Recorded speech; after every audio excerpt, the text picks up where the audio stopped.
This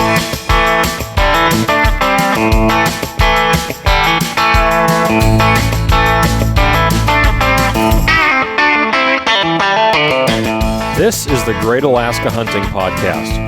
I'm Dalton Gray. And I'm Ryan Humphreys. Broadcasting from our hometown of Fairbanks, Alaska. This show is brought to you by Stealthy Hunter. Thanks for listening and enjoy the show.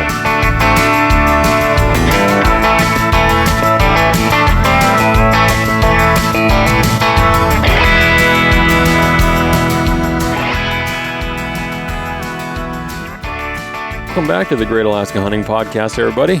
I'm Dalton. I'm Moe. We're out here in bear camp. We are. This is our second episode ever recorded in a base camp of sorts. Did one last fall in deer camp while we were out hunting blacktails. And right now, well, today's date is, I'm not going to tell you because I don't want you to be able to triangulate my location. It is the end of June and the final weekend that us weekend warrior bear baiters have to hunt bears over bait. Yeah. Bummer. Went by like that. Didn't it? Yeah, it did. Sorry. You're looking pretty cool over there. You got your shades. Yeah, got a little breeze got your going. tactical cap. Oh, that.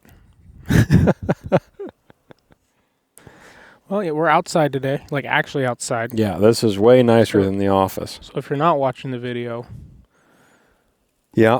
I do look pretty cool. So, Yeah. Sunglasses. So you and I came out to the bear bait, to one of our bear baits yesterday after work, and we sat for 10 hours. By the time we got everything, by the time we left town after work and then made it to the stand, well, we had some detours along the way, but we won't talk about those side quests. And all in all, we sat about 10 hours last night. We left the stand around, what was it? 5. 5. I think we left right at 5 o'clock in the morning. And didn't see any bears last night, which didn't come as a huge surprise to us. In the last episode, you will have probably heard that we had some grizzly bears coming into this bait. And one of them, a couple of weeks ago, came in with a sow, and he wouldn't give me a shot. Always was laying down, and he always kept his front leg back covering the ribs, or he brought his front leg forward and kind of scrunched up and turned a little bit and kept moving too much.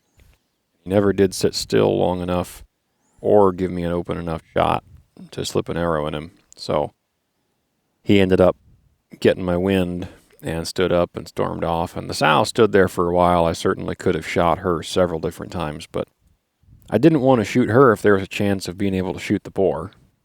So then she winded us, and then she left, and then they both didn't come back that night. But that was a good sit a couple weeks ago. That was eventful.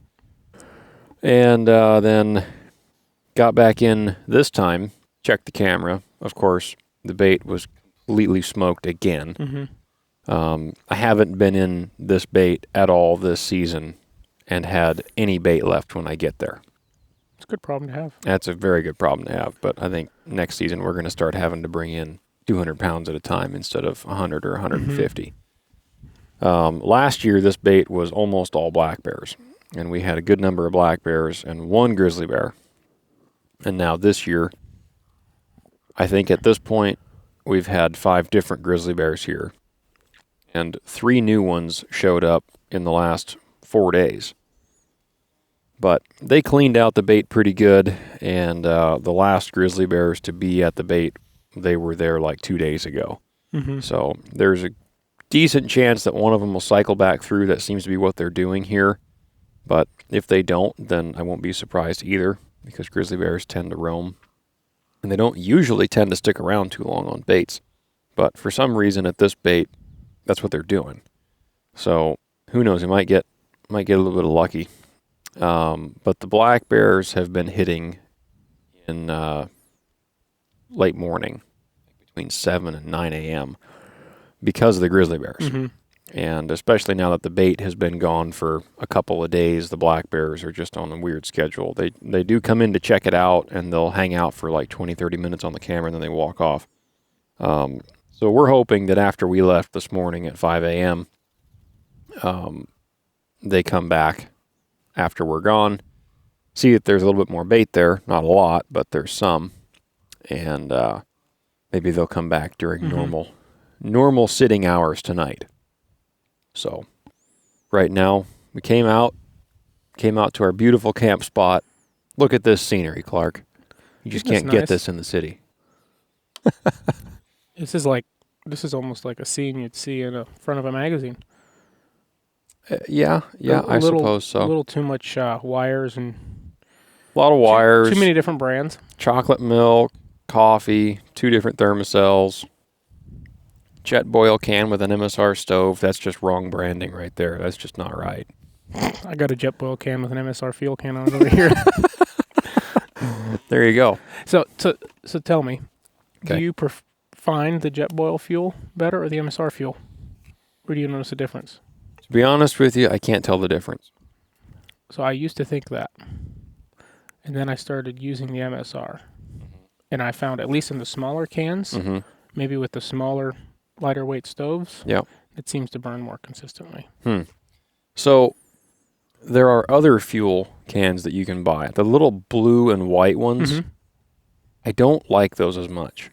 Don't work as good? Yeah, I don't remember what they're called, the brand, but you can buy them at the store in town. A lot of them have different fuel mixes in them. Right. Not all the same. Yeah. I should say that although I don't think I've really noticed a difference, when I go and buy a fuel can, just a normal one to take sheep hunting or something, I buy an MSR one. It's just what I buy. I used to buy the jet boil because I use jet boils. Yeah. But then I used the MSRs for a hunt. And I noticed the consistency was just so much better than I was used to. Interesting. Well, good to know. I'm only using this one because it's this is the Mac Daddy can. I guess they say on this one you can get 108 boils out of it. If you regulate it just right. Yeah. Which, who knows, because I'm not using a jet boil stove on it, so who knows what that means. Might blow up on me. But, and I do apologize for any folks on the podcast if you hear us swatting bugs or moving radically. It's because there are bugs here. And we do have 2 thermocells going for a good reason. It is Alaska. Yeah. Yep. It's June in Alaska, baby. It's buggy. But, for a while there, we've been talking a little bit about bear baiting. We've been talking a little bit about this and that. But we've gotten a few questions. Well, number one, I suppose should say, there is a listener who is a new bear baiter that reached out. Okay. And he started bear baiting, I believe. He might have tried one last year, but he for sure did this year. And this year it clicked for him. Good. And he was texting me a few days ago. He's like, thanks so much for talking about bear baiting. And I've got X number of grizzly bears and X number of black bears. And it's pretty cool. He sent me a few trail camera videos of them. And anyway, it's kind of neat to see stuff like that. Oh, videos? He's one of those guys? Yeah, he's got his trail camera on video. I used to do that, especially when I would have 2 cameras on a bait, which nowadays that's the fewest number of cameras I've got at a bait. Sometimes I'll have 3. I'll have 1 on the trail going in and 2 at the bait. One of them you can see at the bait, and the other one it's a Where's Waldo type situation. Mm-hmm. That's intentional. I don't need the CIA stalking me. I try to be off grid. Yeah, bear baiters are known to be targets of the CIA. Mm-hmm. Yeah. Unless you wear sunglasses like this. Then they tend to kind of leave you alone. Yeah, these sunglasses, one bonus. Yeah, they just kind of tend to give you a wide berth with those, huh? Yeah. But back when I first started putting up 2 cameras, I for a while there, I would set one of them on video and one of them on photo.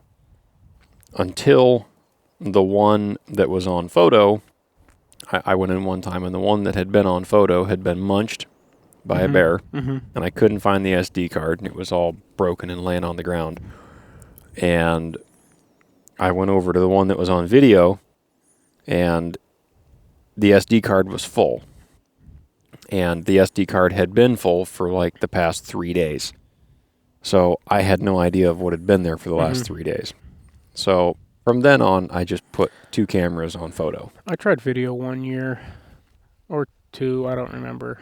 And I think 1 year I was doing like 3 or 4 cameras on a bait just to test out all these different cameras. And I quickly discovered the cheap ones were just kind of garbage. Yeah. But the problem I had was photos are photos are photos. Pretty much doesn't matter what format they are, your phone can read them. Videos, on the other hand. Yes. Every camera seems to take a different stupid video format. And then, like you say, they are harder on they do fill up the SD card faster, and they use the batteries faster. Yeah. I mean, I'm not saying I would never use video again on a bait at some point. Just have a hard enough time keeping reliable cameras to take pictures. Right. At this bait, I've got, someone, a buddy of mine bought me a stealth camera at Christmas this year. And I don't think I had ever even owned a stealth cam. I know your dad likes stealth cams. Well, he used to get the stealth cams back when they were the thing to get. Back when it was 8D batteries. Yeah. So I hadn't used a stealth cam yet, but he bought me one. And, I think it was a pretty reasonably priced camera. Like, it was probably $80 to $100. It wasn't super, super expensive, but it wasn't a cheapo camera. And so I decided to, throw that one in here this year. And then my second camera in here, I have at a different angle, a lot higher. And that is a Browning camera, which I had one Browning camera that I really, really liked for a very long time. And it was like the $100 one. And I finally wore it out. Like it finally got to the point where it was just not doing what it used to do. So I got my money out of it for $100. So last year I bought a new one, and I bought the next model up for like $150 at Frontier. And man, that thing takes good pictures.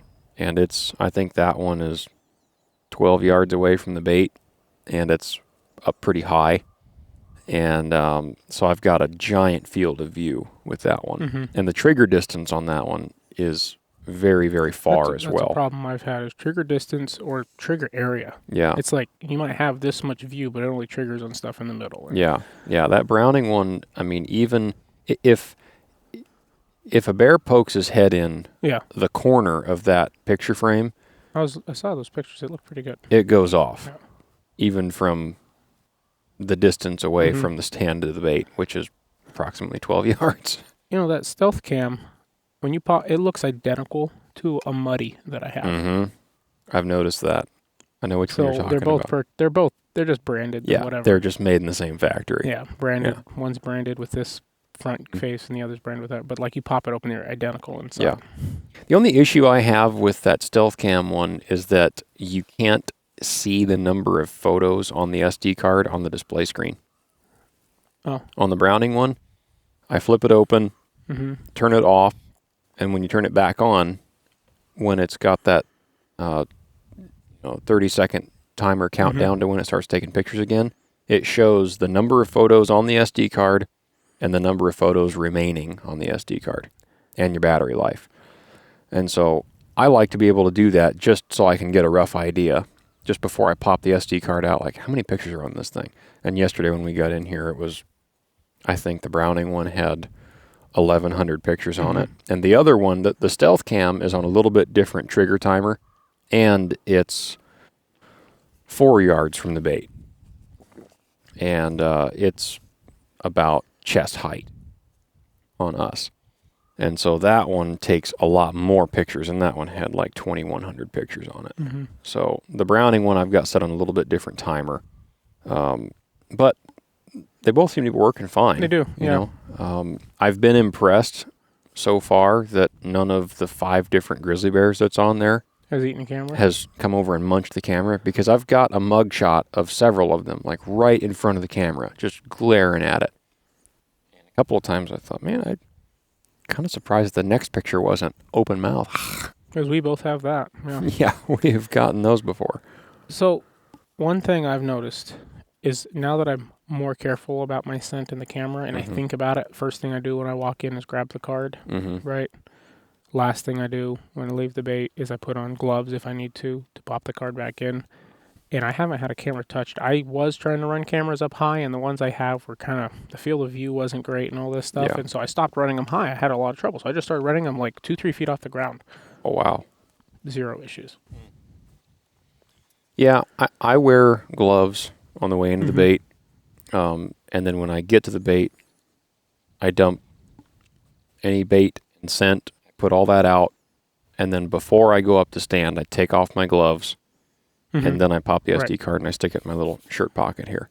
But cross-contamination is your enemy there. You know, if you're handling bait with gloves on, then you walk over to your camera with your gloves on and you pop that SD card and you have, let's just say, grease or estrus lure or anything, you know, cupcake addiction from Beta 907 on your nasty boar, on your hands or on your gloves or nasty boar, chances go through the roof that something is going to walk over to that camera and mess with it. Even if it doesn't crush it and destroy it, it might at least just get bumped to the point where it's now an annoyance, where when you get in there, now your camera's pointed off that way.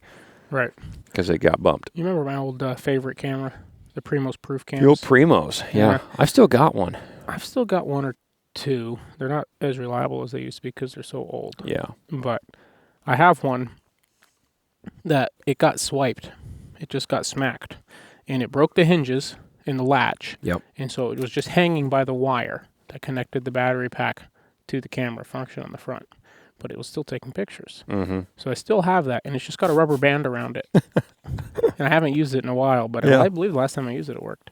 You know, I found one of those in town a couple of years ago, and I snapped it up because I hadn't seen one in a while, and I bought it. And they don't make them anymore. They haven't made them in a long time. Yeah, it was like the $125 one, you know. But it was very similar to the ones that you and I used to use when we were teenagers when we first started out. You know, speaking of that, you and I were talking about this yesterday in the bait, because we tend to be pretty chatty in the bait, which is kind of nice. You can kind of stay awake It does help. It does help. lot longer. When you're by yourself and you're just in there like, oh my goodness, You just gotta fight off the sleep. ration your snacks so your snacks keep you awake. Yeah, exactly. Carry in just enough Mike and Ike's that when you get tired, you just sugar up. Yeah. Well, tonight's not Mike and Ike's. What's Tonight's tonight? High Chew. Oh, you got high chews tonight. Yeah. Nice. Yeah. And that's a throwback to baiting with your dad. Your dad lives off high chews in the spring. But no, you and I were talking about this last night. I don't think you and I have sat a bear bait together in 7 or 8 years. At least 6, probably more like 7, I think is what it is. 7 years.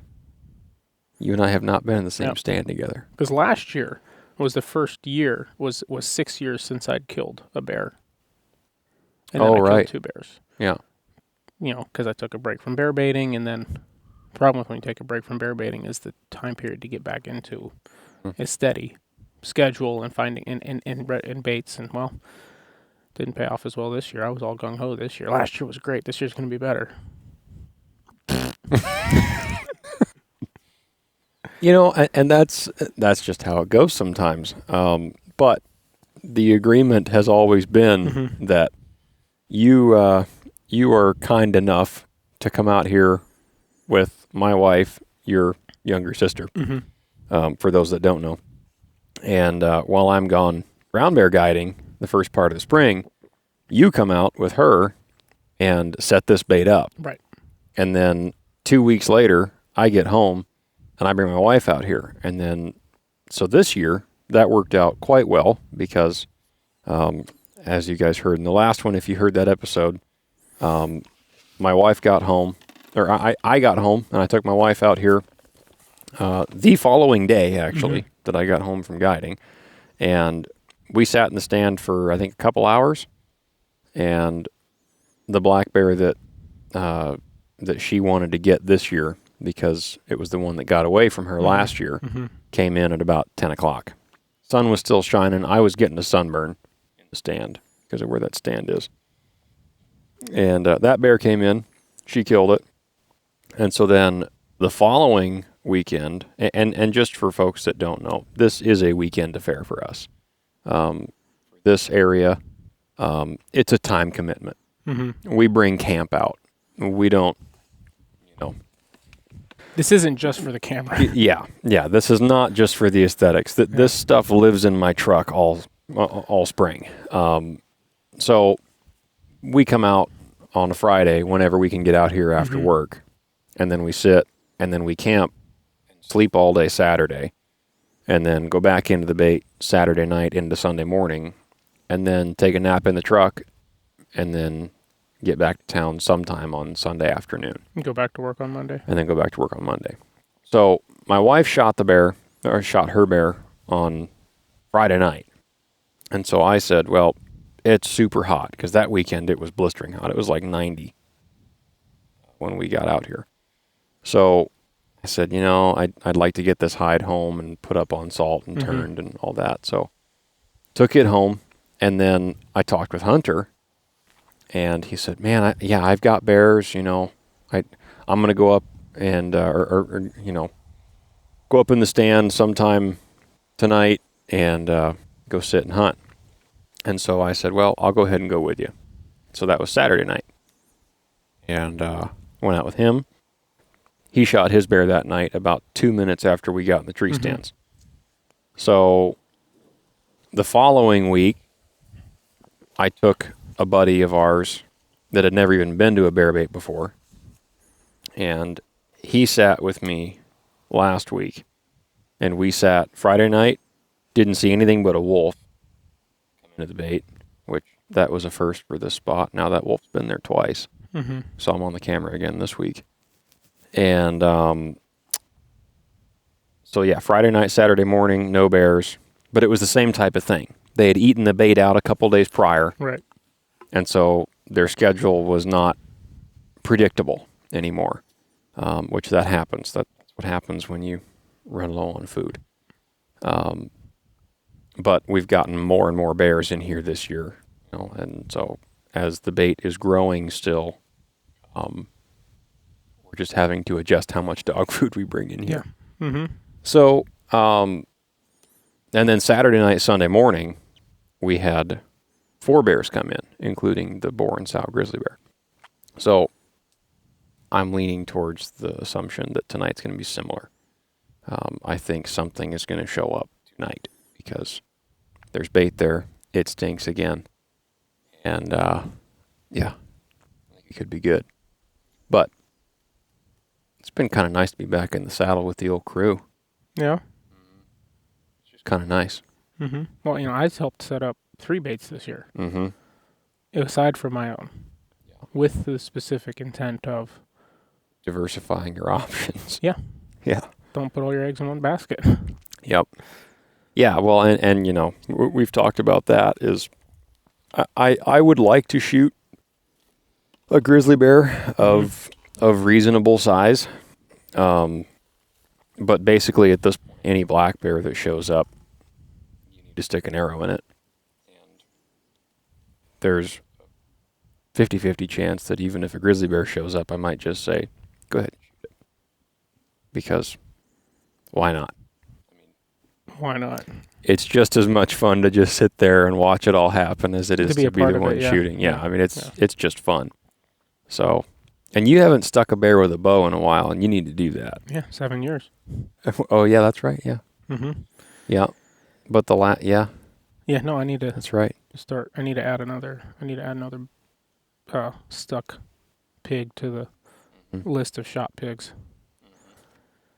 I don't remember how many bears I've shot now. I'm getting to that point. Forest pigs. Where I have to stop and count. Yeah. But I'm getting in the wrong direction. I've got too many more rifled than bowed or arrowed. Yeah, I'm not sure where I'm at on all that. Yeah. Well, neither one of us has killed an interior grizzly yet, so. No, we were talking about that on the way out here. And it's not something we've really targeted too much. No, and I've had a couple of different opportunities to shoot grizzlies in the interior, but it's either rubbed or it was a dink. I didn't want to just shoot a bear just to shoot a bear. Now, especially at this bait, it's end of season. You're not going to ruin any chances. Well, right, but with this one being the way it is right now, I want more black bears to show back up here. Yeah, that'd be good. And if that means we have to start shooting grizzly bears, then so be it. Well, and at least in this situation, none of those bears are rubbed and nasty looking little tiny things. No. They're all, even the small one that's on there isn't that small. No. He just looks small compared to the others. Yeah. Well, we've named all the grizzly bears. Well, we've named all but one of them. Yeah. The ones that came in last week with me there, that he wouldn't give me a good shot, is Fred and Ethel. Boar and the sow, obviously, Fred and Ethel. And if you've seen I Love Lucy, then you get it. If you haven't, then get a life, man. And then a day after they were there, a new boar and sow showed up, grizzly, and she is super, super bright blonde. I mean, borderline white with super dark legs from the elbows down. Big old schnoz on her. Yeah. She looks like a fighter. Yeah. I think she's got a couple of scars on her face from the trail camera pictures that I was looking at last night. And she came in with a boar that's not much bigger than her. And she was kicking his butt. They were fighting on the camera, and she was running him out of there. Like, I think he still thought it was rut time, and the answer was no. And so she kept running him out of there. And then they started coming in separately, at different times. And they would come in together. And so, I don't know. But those ones you named adeptly. Lucy and Ricky. Yeah. Ricky and Lucy. Yeah. Sticking with the I Love Lucy theme. It works good, yeah. Yeah.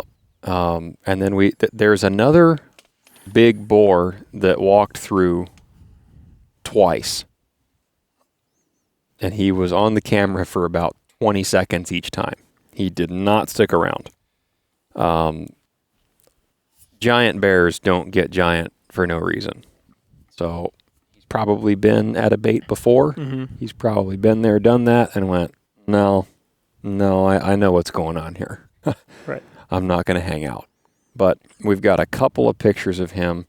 I'd like to get a good picture of his head, because I didn't ever get a great look at his head. But his body, I mean, he's a very deep-chested bear. His butt is about twice as wide as any of the other bears on there. So he's a giant. For an interior bear, he looks pretty good. So that one we haven't named, but we really haven't seen him to distinguish a nice... A temperament. Yeah. Usually you name based on temperament. Yeah, exactly. Since every boar and sow pair that's been on here, we've had photos of either fighting or sliding the beds together. Yeah, getting it on. They're pretty easy to name. Now the black bears I don't usually name because they're just a dime a dozen, and they all kind of get to looking the same after a while. When one walks in, you just look at it and you go, "That's big enough," or "That's not big enough." Well, that's the bigger one, or is it a different one? Yeah, exactly. And we did have a couple of new black bears show up as of this last week. One that was a bit nicer size. Yeah, too. Yeah, that one would be something that you should shoot if it shows up tonight. So that's kind of the chronicles of the bear bait. But I suppose, for the people wondering, what is it that you like to bring into a bear bait when you go in to sit for an all-night sit? Like gear-wise, clothing, do you bring rangefinder, stuff like that?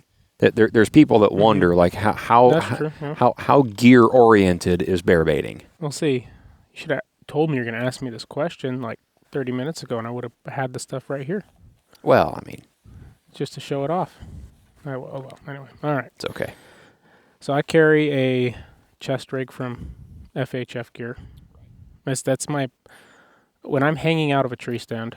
We've got a platform deal going here, but when I'm hanging out of a tree stand, that has just become my go-to. I've been doing it for a few years now, and I love it. It's just a big zippered pouch with a bunch of pockets inside of it, some molly on the front, and I've got one on my right side here. I've got 5 rounds of 45-70 and some elastic that I can grab, throw in the rifle if I need 5 more after the 6 in the rifle, which that could be a bad day or a good day. These have gone poorly. Yeah.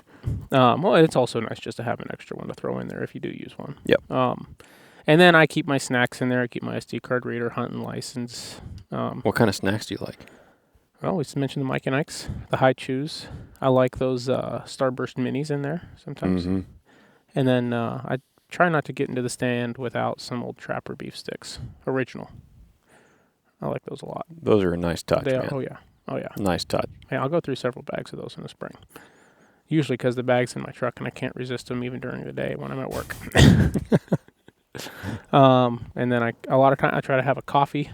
I have an orange Stanley push-button thermos, which I had before it was cool to have a Stanley. I mentioned that because my sister saw me with it and was like, "Ooh, you have a Stanley," and I was like, "Yeah, I've had this long before you even knew what Stanley was." Yeah.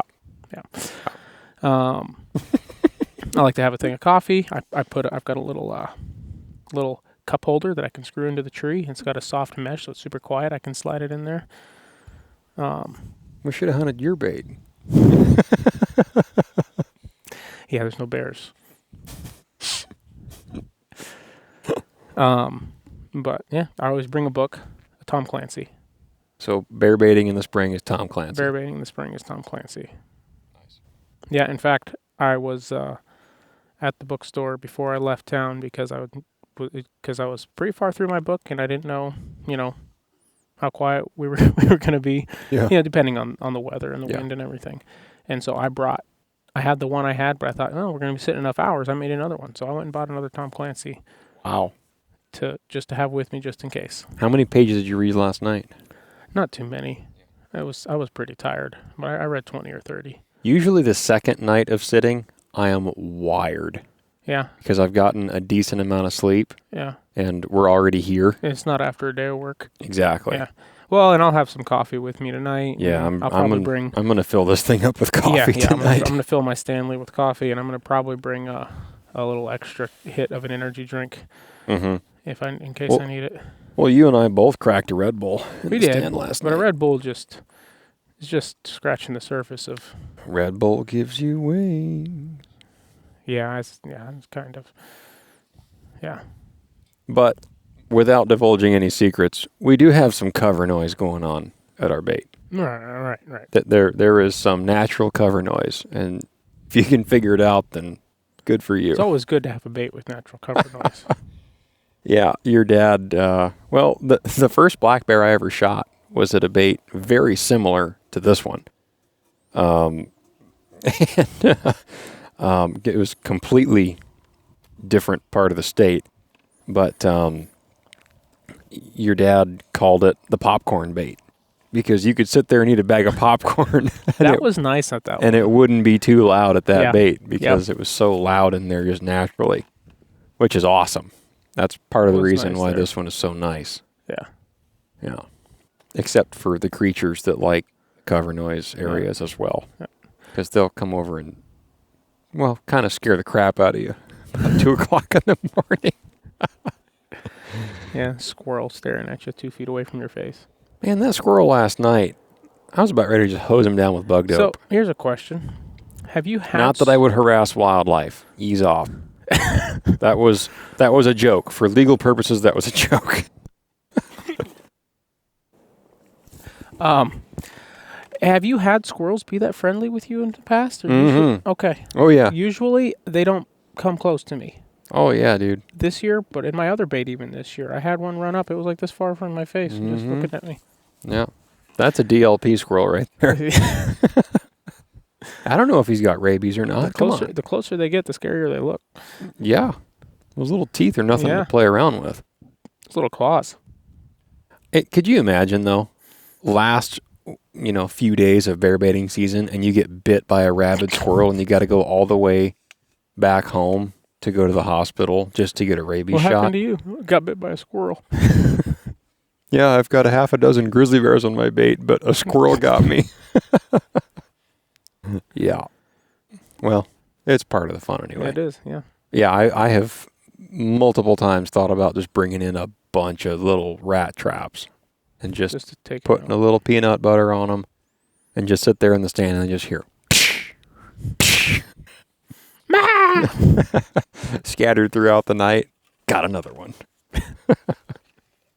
Yeah. The squirrels give you something to... Until some stupid little black bear walks over and sticks his face in one of them and runs off with a rat trap. Peanut butter. Oh boy. So what bow are you shooting? I am shooting a Hoyt.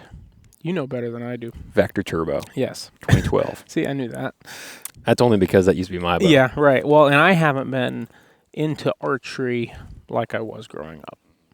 Like, I mean, last time I shot something with a bow was 7 years ago. That was with a Hoyt Ultra Tech from, what year is that? Like 2000?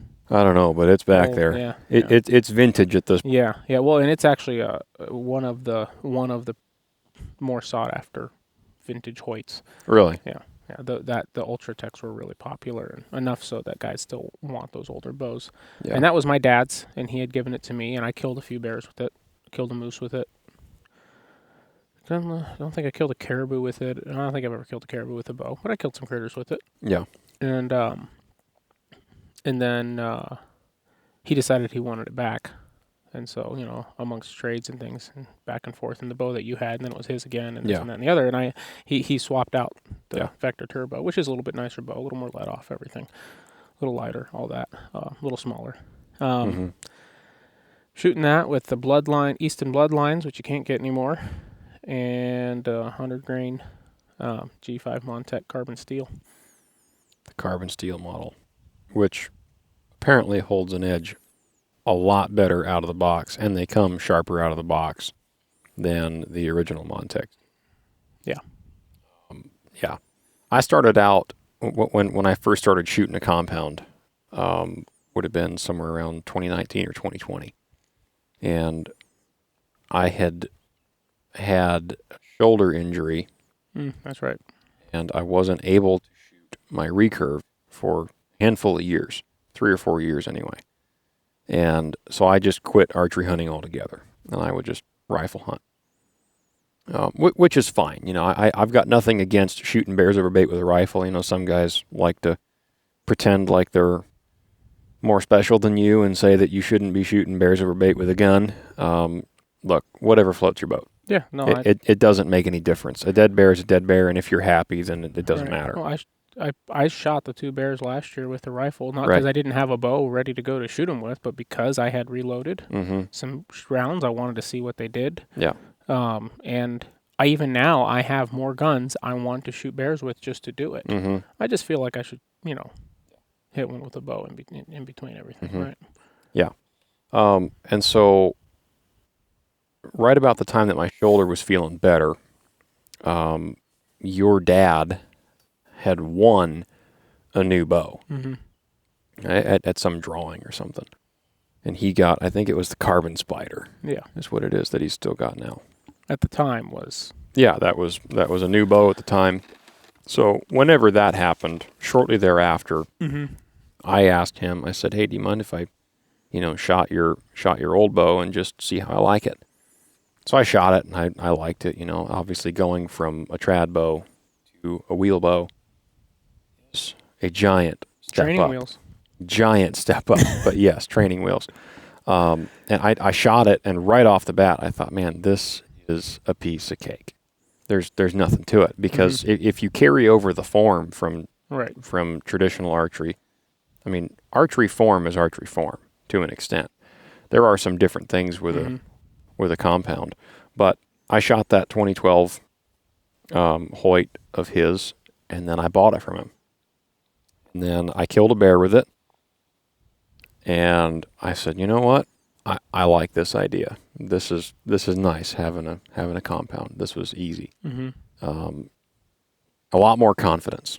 Not that it wouldn't be fun to do it with a recurve again, and I shot my recurve quite a bit this spring until I developed some old shoulder pain that I haven't had in a long time. I've been meaning to ask you why, because you'd been talking about bringing your recurve out here, and you talked about it a lot. And then I saw you with your compound, and I thought, I really wanted to use my recurve this spring, and I shot it and shot it and shot it when I got home from guiding, and my shoulder was just killing me.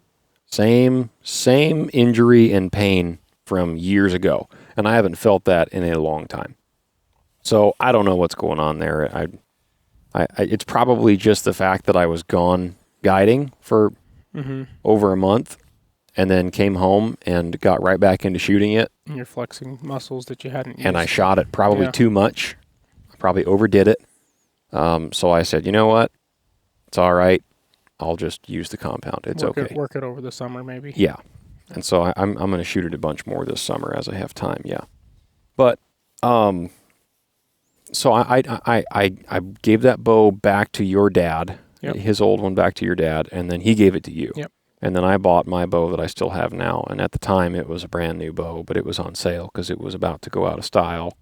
And it's the best time to buy a bow. Yeah, it was awesome. You know, I think I got it for like $950. Yeah. And it's nothing super fancy. It's an Elite. I think it's a 33-inch axle to axle, and it's a 60 to 70 pound draw weight range on it.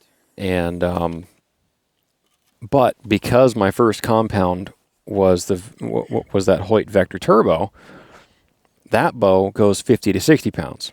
So I had it cranked all the way up at 60 or 61, whatever it was. And so I had bought a bunch of arrows to shoot out of that bow. I had bought a bunch of 340 spine Axis with a 125 grain and you bought a bunch. Head weight. I got a bunch of Axis arrows, and then I bought a handful of Full Metal Jacket arrows. And, you know, I wanted something a little bit heavier, which is something that I think is just a carryover of growing up and and they're a tougher traditional arrow archery. Overall, right? Yeah. And so I tend to shoot a little bit heavier arrows than some people do. But it's not incredibly heavy. I mean, it's 500 and something grains when all's said and done. I don't have any extra weight in the head or anything like that. So when I bought my Elite bow, I thought, well, I can jack this thing up to 70. And then I realized, no, I have arrows that are spined for like the 60 pound range. So I looked on the charts and I figured out about what I could push it to. And I've got it pushed to about, I think it's 64 pounds, 63 or 64. Because if I go any heavier, then that's too much weight for that spine arrow. So I'm to the point now where I have shot enough bears with my FMJs, and I've broken enough of them, shooting them in targets, cracking into each other and whatnot, whatever. I'm to the point now where I've broken enough of my FMJs that when I go buy more, I'm going to change arrows altogether. Well, I'll buy those old ones off. Yeah. Oh, yeah. And I was going to tell you that even after this. I think we talked about it like a year ago even. You should just take all my 340s off of me. Yeah. And that way I can go. I think I'm going to jump down to a 260 spine. Because I can't even replace the ones I have because they're the bloodlines, which they don't make anymore. Yeah, and that's crazy why they don't make those bloodlines anymore. I'm going to have to look into that when we get back because it seems like that was a really, really sought-after arrow. Guys like that one a lot. I shot the aftermaths in my previous bow, which I also really liked, which I think are very similar to the bloodline. I don't remember what the differences are. Yeah. I've not been into archery enough to be... It's a whole nother... Yeah, it is. I think that the archery hunting world is... It's very similar to the guns and ballistics world, but... It's completely different. Totally different in the way that every single year, every company comes out with something that is the best that it's ever been made. Yeah, the new bows. According to the ads in the magazines. Right. The new bows, everything, which that's great. Because I remember when like the first Redworks Hoyt came out. It was like $2,000 or $1,800 for the base bow. Yeah. And... and I never shot one, but you've shot some of those, right? So last year I shot the RX-7 Carbon. That is the only bow that I have shot at the archery shop at Screaming Eagle that I thought, you know what? If I was going to upgrade bows, this is the one I would buy because I've heard it's a lot of good stuff about those. the carbon one. Yeah. The carbon one feels completely different than the standard one with like the aluminum riser. Totally different. I think there's something going on. I believe it's the same cam.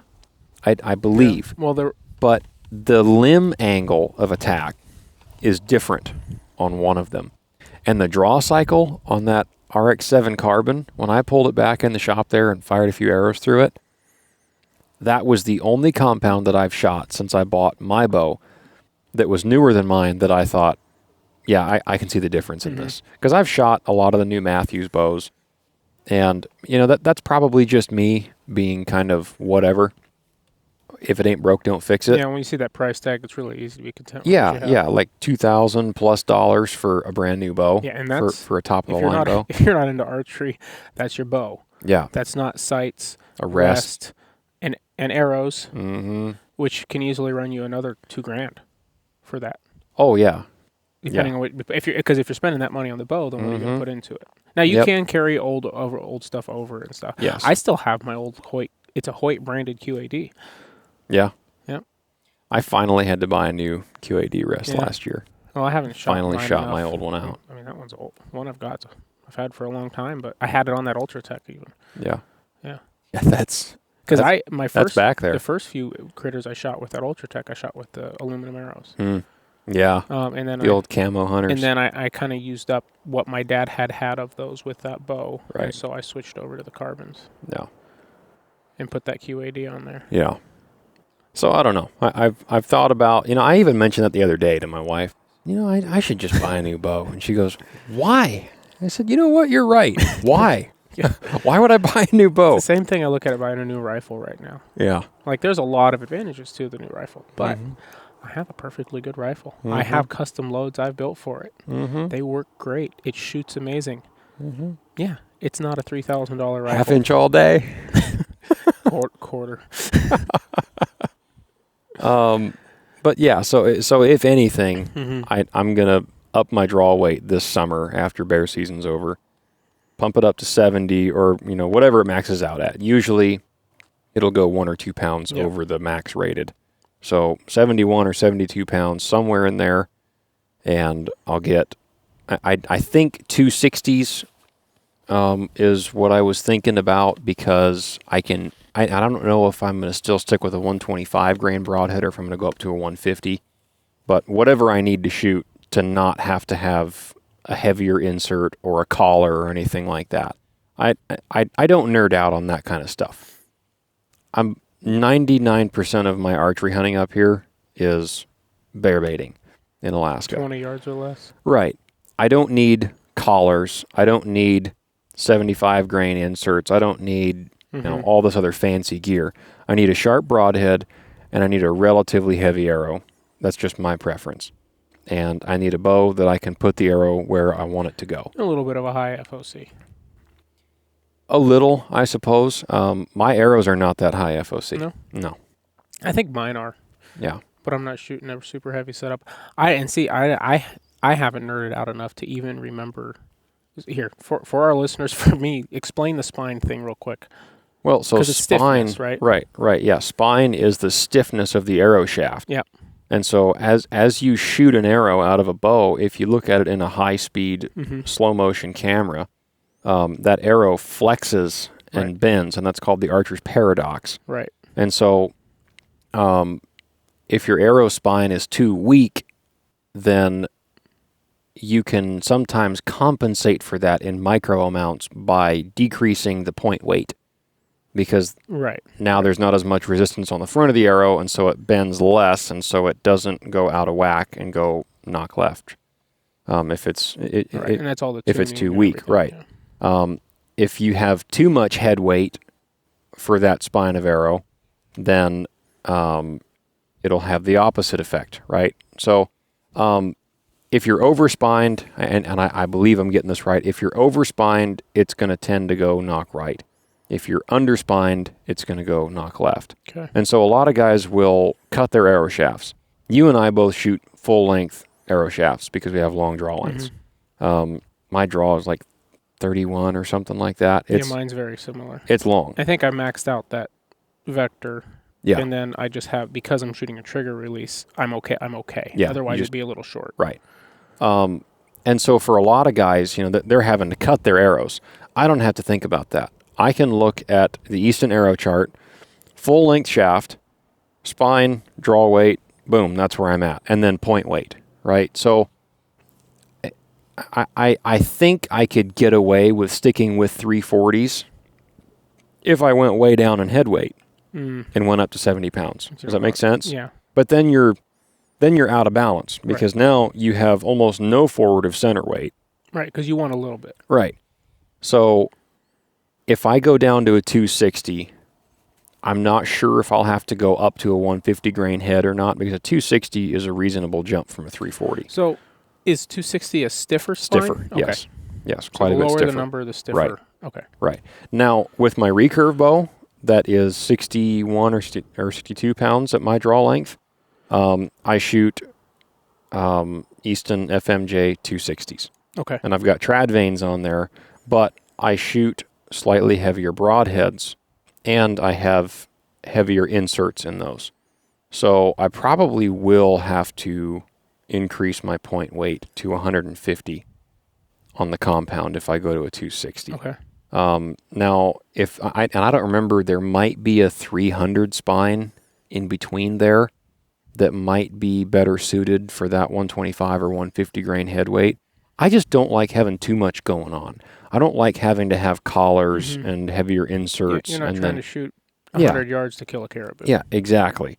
And so if a 300 spine, I think they make a 300. If that's the case, if a 300 spine will allow me to just shoot a 125 or a 150 grain head, period, and it'll fly fine, then I'll shoot a 300. But if a 260, which is a touch heavier grains per inch, a little heavier arrow setup, if I can shoot a 260 with a 150 or a 125 grain head and no add-ons, then I'm going to do that.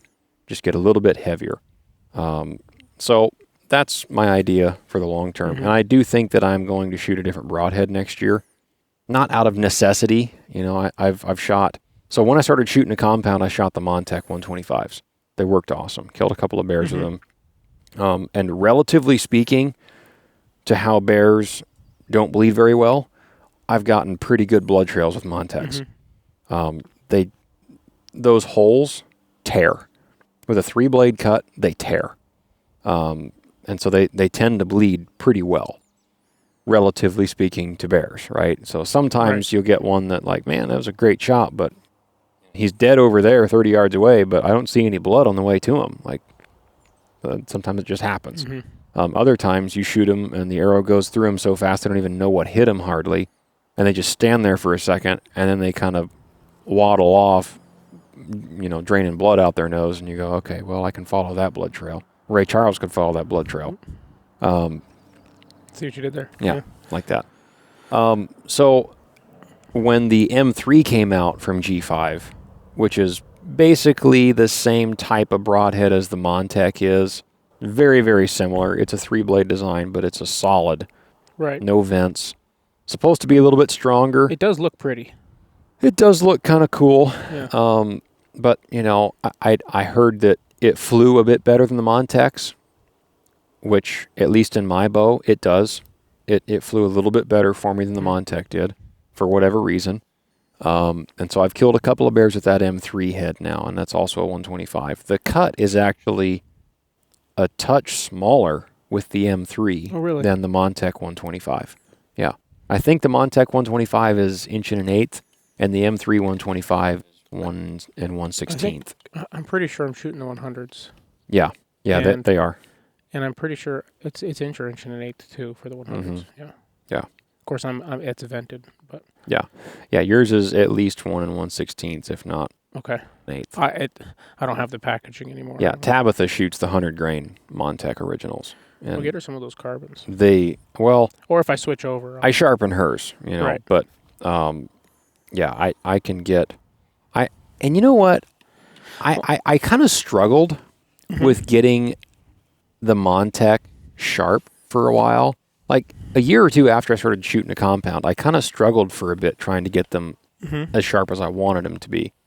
And then when I bought the M3s, I could get those pretty sharp. And then I went through a stretch, again, where I couldn't seem to get it right. And then I tried something different this year, and just a couple of days ago, but leading up to coming out here again, and Worked good. got them razor sharp again. So, there's just something about it. But I think next year, and I've been doing some homework on this on a new broadhead. I'm a big fan of the 3 blades because you have the velocity and the arrow energy, and bears are not super hard targets at all. No. You shoot them in the ribs, as long as you're pointed towards the lungs, it's going to get there as long as you're shooting a good broadhead, as long as you're not doing something stupid.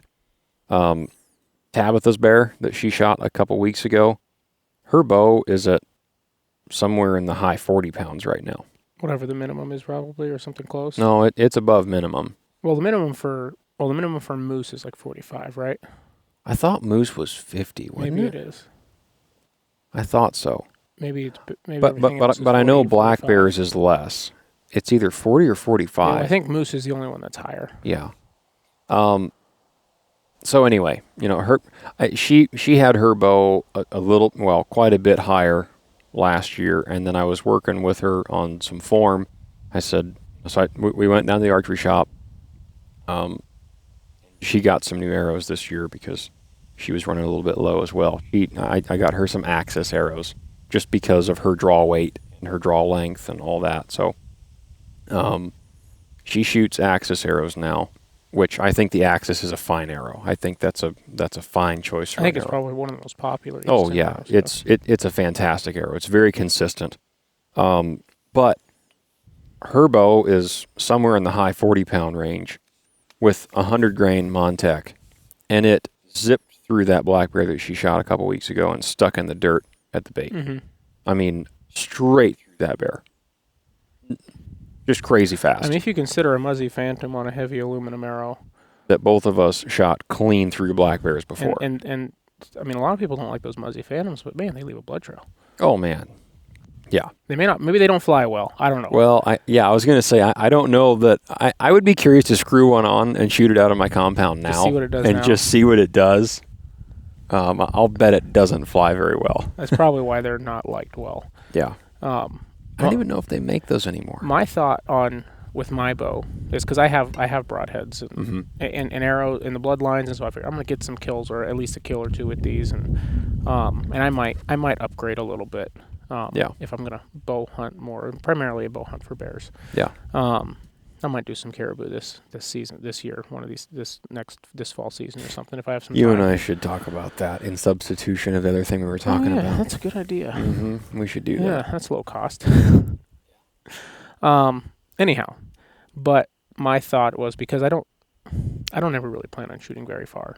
Yeah. I mean, I think if I stretch stuff back out, I've never shot more than 60 yards. And I had a point at one point I was confident in 60 yards, and that was many years ago. But Yeah. I'd like at some point to get back out to that. But switch to a little stronger arrow, and I would switch to a broadhead specifically for just getting a good blood trail on a black bear. Just the best blood trail I can possibly get. Yeah. I'm gonna look into that. Tabitha's bear didn't leave any blood. Now, it only made it, so coming down that last little lump towards the bait, you can kind of see it there. Just off to the right, about 25 yards, right on the edge of that willow line, at the edge of the clearing, is where it piled up. In the water, nonetheless, there's water there this year. If there's water, that's where I didn't even know there was water there. But that whole area has more water in it this year than it did last year. The whole thing, like that bottom, was wet, very wet down there this year. Anyway, so, I heard her bear die. It moaned and did the chicken and whatever, and so I knew it was dead. But I always at least try to just follow where I think it went, just look for blood, because it's just good to do. And so I followed it for a ways, just real slow, just looking for blood. Like, okay, it ran out this way because there's bear trails everywhere from that bait. And so, all right, it went this way and it went to the right. And I didn't find even one drop of blood. We got up to it and the thing was just covered in blood. So I think the hair probably keeps it from. yeah, But there was no fat on it. I've seen videos of guys shooting a bear, dude, and it bleeds like crazy with certain broadheads. I have had some nasty blood trails with 125. Isn't there a brand like B3 broadheads or something like that? Does that ring any bells? Something like and that. And they're like yeah. they're really big, and so you like to open them up and close them before you shoot them. I was gonna look into something. I might go something kind of crazy like that, just to. So then you should look at the Sever. Something broadheads with a big sharp blade that just creates a nasty wound. If you want a giant blood trail and you want to try something new, Sever, try a mechanical. Because I'm thinking about it. Just for black bears, I'm thinking about trying it just once. The Sever 1.5 or the 1.75, I think, is the new one. I've been doing a lot of broadhead homework lately. And there's a guy that does broadhead reviews on YouTube. He's been doing them for years. I've been watching his stuff for a long time. I think his name is Jeff Lusk. Okay. And he's in lower 48. I think he's a pastor. But he's got a really detailed, well-explained test. He has an engineering background. So he's kind of a nerd, which is perfect. He has this great test regimen that he puts all these broadheads through. And, tests initial sharpness, tests sharpness and edge retention after shooting through some certain test mediums. And then he has this grade scale that he's worked out for how a broadhead does. And the Sever expanding mechanical broadhead looks like a crusher of a broadhead. It looks pretty sweet. A couple of years ago now, he went on a moose hunt in Canada, and he brought 2 broadheads in his quiver. 2 different kinds. He had an iron will, 4-blade, 2-blade with bleeders, single bevel, in case they called one in and it was facing him, which happened. So he shot the moose once at like 30 yards with an iron will, and then the moose took off, and it stopped at about 70 yards. So he took out his mechanical because it'll fly better at long distance, and he shot the moose again with the Sever 1.5. I believe it was a 1.5. And he said both of them he just got excellent penetration on. So as long as your bow is tuned and they fly to the same point of impact, you can do that. Right. Which might not be a bad idea. You come out to the bait with, a couple of each, and then you look at the camera and you say, okay, it's all grizzlies. I'm not going to risk it with a mechanical, so I'm going to put a fixed on here. Or you just carry 3 of each in your bow. Right. Yeah. Exactly. Or it's all black bears. Mechanical time, baby. I'm really curious to try. I like to test bullets and guns, but... And that's what I was thinking. Like, this entire week I've been doing all this investigative learning about some of these different broadheads, because I haven't even thought about changing broadheads in the 5 or 6 years that I've had a compound. Haven't even thought about it. It was Montec, and then, hey, the M3 came out, I'm going to shoot that. And there's nothing wrong with those broadheads. But then I thought, like, just this week it dawned on me, I've shot how many different kind of bullets just for fun? Why would I do the exact same thing with a broadhead? Because broadheads are expensive. They are, but you can buy a 3-pack of them. Yeah. And you can shoot them. A 3-pack of Montex is like $35 or $40 for the carbons. That's cheap. I know. That's cheap. Anything else, it seems like that's decent. So is $65, $100. The other fixed blade that I'm going to get is the RMS Gear Cutthroat 3-blade. Is that the one you sent me? And that's a stronger steel? So that one uses some kind of a tool steel. I forget exactly what it's called. But it's got a super high impact resistance. So better edge retention, like leaps and bounds better edge retention than something like a Montec or an M3 will have. And it's solid, right? It's a very, very strong broadhead. And I think I'm going to shoot those next year for my fixed blades. And I think I'm going to get some of the Sever 1.5s or 1.75s. At least the 1.5s. And give those a shot. Who is it that made those, like, the broadheads with the... Like the corkscrew on them? Not the corkscrew, but the circular blades. Like, was that a Rage? It might have been. Was that the hypodermic? I don't remember. I Seems don't like know. I've heard somebody was saying they shot one of those and it just left, like, because it actually like cores out the hole. Yeah, like an apple core. Yeah, and so like it like leaves a serious blood trail. Yeah, but then they had a problem with it or something. Yeah. I don't remember. I could definitely see some problems happening with that thing. Strength, for one thing, but I don't know. I don't know that much about them. At some point, if I do it, I'll do a ton of research. Yeah. And I might do a ton of research and nerd out and then just be like, I've got broadheads. Yeah. Well, and that's the thing is bear baiting, and I mean, getting back to the gear thing, like what you bring to the bear bait, it's simple. Yeah. Like you bring in your snacks, a lot of it's a comfort thing. Thermocell, and then a couple of layers to put on throughout the night. Last night got cold. Yeah. Oh, yeah, we didn't talk about the layers, did we? Yeah. Yeah. Yeah, the layers I brought last night, I was wishing for one more. Yeah, you can bring my other wool pullover tonight. Yeah, no, I had my, I was wearing this Origin Nano wool, I think it is, and it's decently warm. Mm-hmm. But it also breathes well. Right. It's an interesting keeps the hot piece. Stuff hot and the cold stuff cold. It's not what I thought it would be. I thought it would be like the Sitka Lightweight.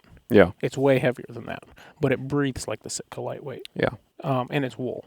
Right. So it helps with scent a bit. And I like the camo. Yeah. It'll look cool, Goes with the sunglasses and the hat. Yep. But then I have the ambient, which I like because it's quiet. And as long as you don't have any wind, it's super warm. The Sitka ambient. Yeah. And typically, like at some of my baits, like my wheeler baits and stuff, most of like where those are, at least in the bait, that's pretty much all I need, unless it's really early season. Then you never know how cold it's going to get. It might reach 25 degrees. Yeah. But in the early season, but once it's June, typically if I need a jacket, that's about it. Now if I'm driving down into the valley to get to my truck, that might be a different story. But then you don't have to worry. You can throw a jacket on the wheeler. Mm-hmm. But and then I usually, if I think it's going to get colder, I'll bring my Cirque to throw on over top of that. But once again, neither one of those are windbreaker layers. Right. And I think that's kind of the major. Yeah. Air just flows through them too easy. Yeah. And so like, if I was doing anything else but bear baiting, pretty much I'd throw a soft shell on over, and then I'd be golden. But a soft shell's noisy. So I want to get some kind of, I might try to get the Origin wool jacket. They've got that wool jacket with the fleece Sherpa on the inside and the wool on the outside. Mm-hmm. It's supposed to be super warm. It's going to be super quiet. It's going to help with scent control. I think it'd be a great baiting piece. Yeah, I hike in this just because it wicks, it keeps the bugs off, and I can soak it in bug dope. Yep. That's got a little face mask built into the hood. Yep. Yeah, I have one of those. I like a lot. I have one of those in that... Elevated? No, the camo's really dark. It's that dark... Oh, the Timber Marsh or something? Something like that, yeah. Yeah, I like that one. So I wear this thing in. This is the lightweight hoodie from Sitka. Mm-hmm. It's awesome. For bear baiting season, you can't beat it. And then when it gets a little chillier at night, I've got that, this year anyway, I've been using for that next layer when it starts to get a little chilly. Mm-hmm. I put on that First Light furnace hoodie. That's a nice. It's hard to beat the wool in the bear stand. I really, really like that. It's quiet. It's green. It's a good color for that. And then usually over that, I'll put like my Stone Glacier fleece jacket, whatever that one's called, or that Fjallraven wool pullover. No, that's the First Light one. Oh, that's right. First Light has the chalice. Yeah. This is the Zenith. Maybe? That sounds right. Is that right? The Zenith fleece. I don't know. Everybody's got a different. Too much to keep track name, of. Yeah. And then if it gets really cold, like it did last night, then in the bottom of my bait bag, I've got my Cabela's Ultimate zip-up jacket. that sucker is a retro throwback. Yeah, I felt like I was sitting next to my dad. I'd see your sleeve and be like, I feel like I'm 12 again. And then I've got some little fingerless gloves, so I can still shoot my bow and work my release with I those. usually just run a really lightweight glove. Yeah, something that just keeps the bugs off. Yep. A little bit of warmth if you need it. But you can, for the most part, I can still run my phone and stuff with them. Exactly. Yep. And I usually end up buying a new pair every year because they wear out quick, but they're cheap, $20, whatever. Yep. Well, I think that's probably about it for the bear baiting apparel and gear and clothing and whatnot. I think so. You and I each brought in a 10mm sidearm. Yep. I got carry mine on my side with a drop leg. Yep. I've got a little chest rig. Yep. I might have to get a chest rig too, just to try it out and see what situations I like it in. Sitting in an actual tree stand, I really like this. Yeah. In the platform stand, I could see a chest rig being a little nicer. Mm-hmm. Well, as soon as I sit down on my stand, I take it off. Well, I can't take this holster off easily. Right. That's although they make some attachments for it to make it easier to take off, so I need to look into that. Kind of like a twist lock type thing? No. Well, that, but then the plate would still be here. They make this or this elastic with the buckle around the leg, right? Yeah. They make the drop leg part. Right now, I've got a hard, like a plastic piece. Mm-hmm.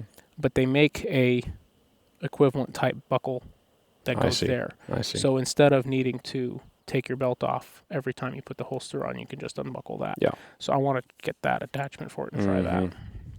That'd be a good idea. And then, I could do the quick attachments. And I don't know, this holster fits multiple different pistols that I have. So, right. The Sig Sauer 320, P320. Sig Sawyer. Yep. Yeah. And each of us brought in our bow. Yeah.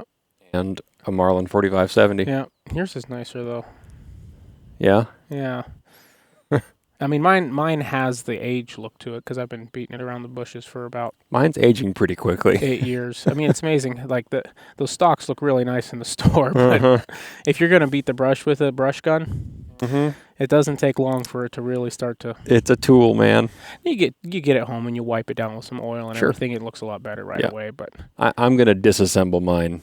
I need to do that at home and clean it. I think I did it last year. I haven't taken that gun completely apart yet.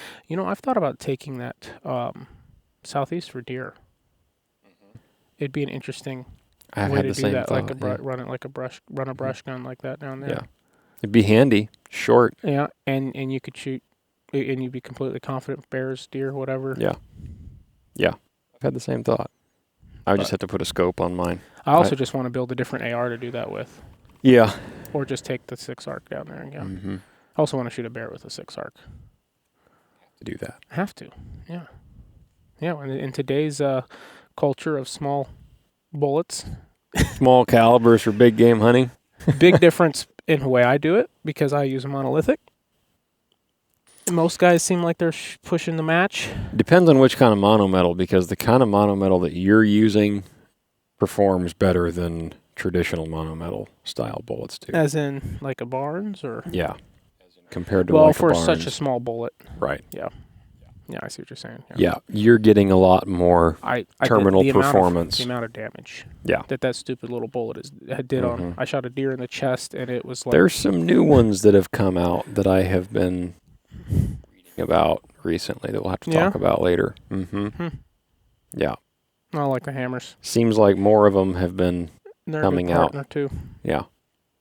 Yeah. It's an interesting trend that seems to be happening in the copper bullets world. I wonder how long before Barnes or Hornady or someone like that comes out with a version of a bullet like that, because they are catching on. Yeah. Well, they may or they may not. Might not. Because they're just going to... Because, hammer bullets are expensive because they're individual CNC machined. More, yeah. Well, we'll talk about that off air. And, anyway. Yeah, but when you take into... If you do something like that for a big company, they're not going to be able to charge that much less than any of the other companies are, so they may not... I don't know. Obviously, if Hornady popped out with one, then everybody would buy it. Except for the guys that are already using the hammers, right? Right. Hammers, or Lehigh makes one. Whoever. McGuire makes one. I think there's another brand I saw a while ago too. But anyway, well, I think that's about enough from Bear Camp chatter. I think so too. Time to think about making some dinner and then post on back into the stand, man. Yeah. Gotta maybe go give a little test to some new gear beforehand. Look through some glass. Mm-hmm. Try out a digiscope. Yep. Yeah. Subject for maybe 1 or 2 episodes in the future. Yeah. We'll have a lot to talk about with that Yeah. coming up this fall. Yeah. So we've got some very different plans going on this year from last year. Mm-hmm. But some new variety. And with some different scheduling this year and different opportunities that we've got, it's going to be kind of fun. I'm looking forward to it. Yeah. And you slept last night, your first night ever in a teepee. I did. Wasn't that nice? I honestly, I've been skeptical. I was all gung-ho watching some guys talk about it when they first were really getting popular. Mm. And then, well, you just start to get skeptical of things over time when you don't use them and you use other stuff and be like, oh, this old stuff that, Yeah. I even went and bought a tent that I could have bought it for the price. I probably could have bought a teepee for. Yep. Certainly and, could have. I don't know that I regret that at all because at some point I'll probably just want to have both anyway. Yeah. The design and purpose of each could be distinct and different, although they could also be used for the same types of things. But yeah, I think the teepees are good at a certain sector of use. I don't think it's a catch-all. I know there are some guys that that's all they like to use, and that's fine. If that's what you're comfortable with and you're familiar with and you like that, then more power to you, man. But they're not for everybody, and there are downsides. Anything has a downside. Part of it for me is living in this great state is the many different areas and different terrains. We've got a lot of variety. And the weathers and everything else. And I don't know, from everything I hear about the teepee, you don't really hear negative, even in the situations where it wasn't ideal. It's not, you don't really hear negative, but I bought a more traditional dome style tent that I'm going to use and see how I like it. I think it's going to be a little quicker to set up. Yeah. Maybe easier to set up and keep the bugs out. Mm-hmm. But. Well, folks, thanks for listening to the Great Alaska Hunting Podcast. Mm-hmm. All we ask you to do to support our show is to leave us a 5-star rating on whatever platform you're listening to us on. If you're watching this on YouTube, hello. And go ahead and like the YouTube video if you would, and share the podcast with a friend. And the best thing you can do for us is leave us a positive written review on Apple Podcasts or Spotify. Yep. Or whichever platform you like listening to the show YouTube, on. drop a comment if you've got a question. Yep. And if you'd like to reach out to us, look up our names on either Instagram or you can find our email at greatalaskahuntingcompany.com. Mm-hmm. There's a contact us button on there with our email. You can send us a question on there. Fall hunting season is quickly approaching. Mm-hmm. Now we've got some fun topics to cover this summer, and we've got a lot going on, but I think you and I are going to do another episode in the field next week, but not in a hunting area. There's a hike that we can do. At least we won't be hunting. Up to a lake. Well, we won't be hunting, but there will be some things open. So Yeah. firearms will be accompanying on the trip. Mm-hmm. But I think you and I can do another episode in the field and talk about some more things. I like it this way. Yeah, this Much is nicer than sitting in your dingy house. Apartment, sorry. right. Yeah. Which that is part of the reason why this summer is so busy, because that's on the move, baby. Yeah. Anyway, Welcome to the club. yeah, big changes. Well, thanks for listening to the show, guys. Stay safe out there. Hope you guys have a good summer. preparing for August hunting season coming up very soon in Alaska, and not long after that in the lower 48. So we'll see you on the next episode.